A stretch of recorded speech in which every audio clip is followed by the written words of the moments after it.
Welcome back to year number 11, week number 8 of the Cascade Valley Coyotes. Now this week we're taking on the Oklahoma Sooners, and we are the number 5 team in the nation, which is pretty good. And we got a couple of prospects visiting, which feels incredibly good. The prospects we have visiting this week are Desmond Scaife Jr., Shannon Hicks, and Mr. Lucius Thomas. Now we have Shannon Hicks, who's a 6-foot wide receiver, 79 overall, is going to be coming in with 94 speed, 89 acceleration, great route running, release is high, catching obviously has some work to be done, but this could be a very good player for us. We have Lucius Thomas, who's a 6'3", 3-star athlete, but a 73 overall to +7, 83 speed, 90 excel, hit powers, kind of good. Kind of a hodgepodge of some coverage things you see in zone. My assumption is maybe a linebacker. Tackle's not super high, but we'll figure it out. And then we have Desmond Scaife Jr., a 6'4", 220-pound, 3-star athlete, 88 speed, 95 acceleration, 80 hit power, 81 pursuit. I feel like this guy's probably gonna be on defense, but again, he has 84 catch, 91 spectacular catch. If we can get his speed up, this dude could be a stud at 6'4". He might be a playmaker. From a Heisman standpoint, Applefield is sitting at the top right now, moving up above Caver. The first time that he's really fallen down since Warren Forward has come off the list. We're seeing Tyrell Brown moving his way on up top. Shout out to the Jeffersons. 20 carries, 161 yards on the ground, 4 total touchdowns last week. He's been incredible. We see Merge up there. We see Xavier Jackson. But at least we got one Cascade Valley guy on there. I'd like to see Warren Forward work his way back up, though. And then from a top 25 standpoint, Alabama, Army. Crazy to me. Army's up there. They just killed TCU 52-7. They got BYU this week. Boise State gets a first place vote along with UCF, Cascade Valley at 5, and then Navy at number 6. LSU's shown in there. Penn State's in there.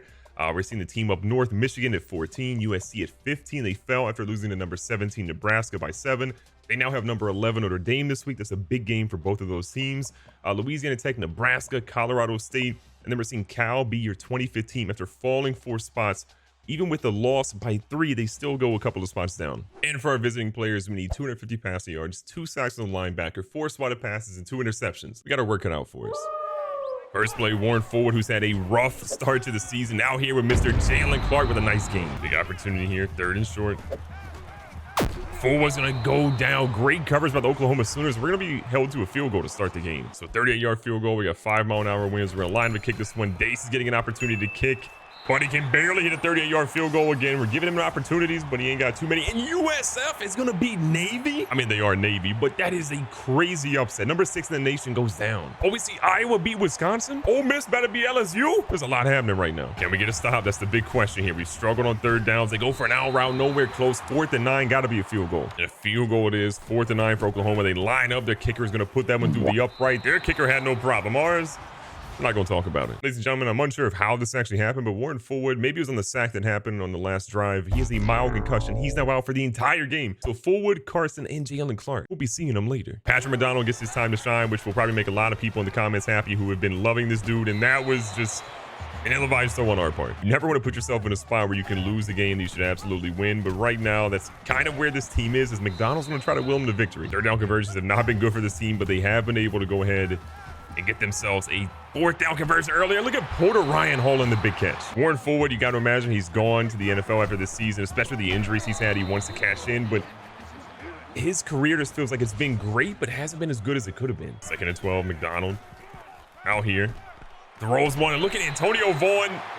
Tore every bone in his knee. The offense is driving, and it has not been pretty, but it's working so far. Furtney underneath, nice little route here. The big tight end finds himself a 1st down. Tyrell Brown lines up. Porter Ryan, probably our slowest wide receiver, try to go on the end around, and that went nowhere. Very confused as to why Armani Furtney is in a quarterback right now. You want to talk about being scared? I am very scared, but he completes a pass to Tyrell Brown, who is out here moving.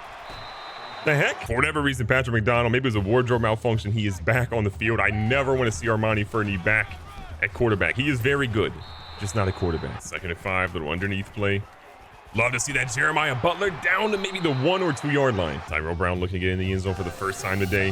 Had a monster 4 touchdown performance last week and gets 1 more on the board here. We were simming a few plays for Oklahoma to see what ultimately they were going to do, and they actually fumbled and we recovered it. Kendall Johnson on the recover. Now Cascade Valley with the rock back, trying to make some plays, and Tyrell Brown not really having much rushing yard success. Only about 2.5 yards per carry. 1st and goal. Pressure's there. McDonald throws it off his back foot cross body, and it's going to be intercepted by Oklahoma right on the front door of the goal line. Huge play. Can we get the stop, though? It's like a wide receiver screen. They dump it off. It's going to be incomplete. Finally, 4th and 9. They should be kicking a field goal here. 1 for 1 on field goal so far. This will cut the lead to 4. Their kicker is actually really good, so this one's going to be down the middle. 4-point lead for Cascade Valley. Can our guys make a stop here? We have not made a stop in quite a while. They throw one deep. We got a guy, Kendall Johnson, if you have hands. 2 hands, young fella. We have had so many opportunities to make plays. 2 big dropped interceptions on this drive alone. Because of that, Oklahoma's still cooking.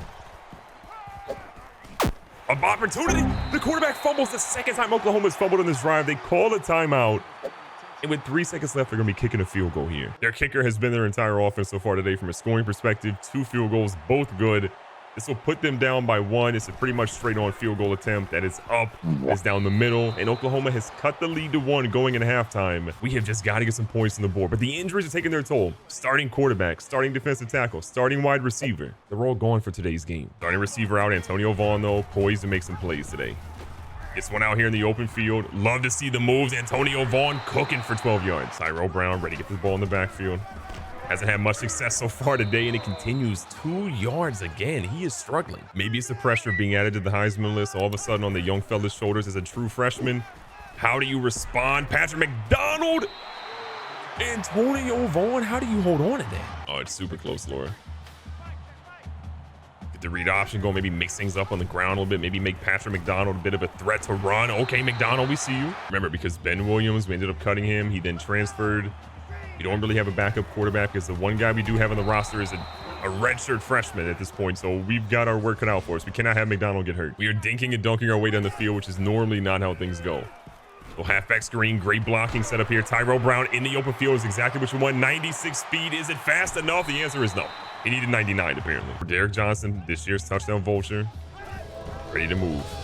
Inside the goal line, gets in there. 3-yard touchdown run to Cascade Valley, extends that lead. 7 minutes left. Oklahoma's going to slide Carvajal over to the right-hand side.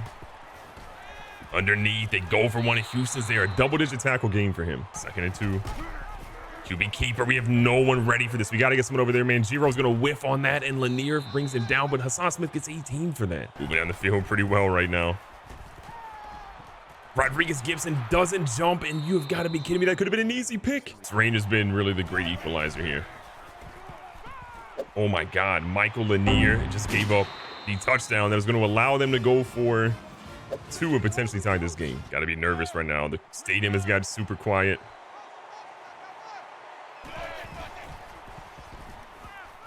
Big pressure, and he's going to hit the ball off his own guy. We got bailed out. It's a 2-point game. UCLA and Purdue fighting for their lives, but we're fighting for our lives over here. Tyrell Brown has had a really tough outing so far on the ground, but what a run. Finally, maybe go to the right instead, but we'll take the 12 yards. We get a touchdown here, we win the game. But if we don't get a touchdown, things get a whole lot more interesting. Adjustment here from Patrick McDonald. Heavy blitz coming. Trying to get some guys open a little bit further down the field, but McDonald's going to get out of bounds. A late hit, but they won't call it. Heavy defensive front. Tyrell Brown trying to get into the open field. Great move, and look, a solid run. We'll take 5 yards. He was only getting 2 earlier. Now he's heating up a little bit. Keeping those chains moving. That's what our main goal is right now. For Derek Johnson, good run. Nice juke move, and look at him with one of the best runs we've had in the game. Johnson staying in the game right now. Tyrell Brown, probably a little gas. He's had a lot of carries, not a lot of success, and or Derek Johnson just met God. Big 2nd and 13 action here. Tyrell Brown back in the game after getting a couple of breathers here, and he's loving this play. He's got an opportunity to pass that one, or he can run and get a big gain like he just did. 3rd and 3. Vaughn settles in the backfield again. The pitch out, we ran this play earlier. Vaughn was great. He's great again, getting some extra yards and moving the chains. Now we can chew the clock a little bit. Under 3 minutes. Tyrell Brown. But look at OU's defense, man. They will not give up the run today. 2nd and 11. McDonald's passing game, we're going to need it, but we're also going to let this dude just go ahead and run. We want to throw the pass, but if we can guarantee a first down on the run, why would we not do it? And Oklahoma calls a timeout, not us. I don't know why Coach McMervin was making that on the sideline. Field goal is not good here. We have got to get in the end zone, and making Oklahoma burn their timeouts in the process is a good way to do it. Oklahoma burned their 2nd timeout, 1 remaining for him. Tyrell Brown up the middle in the end zone, and ladies and gentlemen, that should seal it. There's still a lot of time left. But Tyrell Brown finally back in the end zone. We're sitting here with a 9-point lead. This makes it unbelievably difficult for Oklahoma. But again, they're not out of it yet. Oh, a big hit. That could have been a fumble, but they ruled it an incomplete pass. Tough part about this game is we had a lot of offensive objectives we probably would have got done with Warren Fullwood, but with McDonald, we're not going to be able to get him, including that 250 passing yards that we ultimately needed. Berto Lynch is already up to 100 yards receiving on the afternoon. He's been a thorn in our side right now. Trying to get some pressure. The quarterback has all day to throw, and it's another catch for Lynch. Their quarterback. Oh no, we moved our guy on accident. And that's going to be luckily an incomplete pass. Getting even a touchdown is not the end of the world because they're going to have to get a touchdown, get the ball back, and score at least a field goal to win this game. I mean, all day. All day to throw that one. How does that even happen? First and goal for them now. Covered across the middle pretty well. They go underneath, and it's Robertson burning Michael Lanier, and all of a sudden, Oklahoma is down 1, about to be down 2. The injuries hurt us a lot. We're used to scoring way more points, and giving up the points we gave up today isn't really a big deal. But when you're barely scoring, it's a whole lot. Tyrell Brown carried us today, but Warren Fullwood, we need you back ASAP. Please, be safe, be smart, tell somebody you love them. Catch you guys in the next one.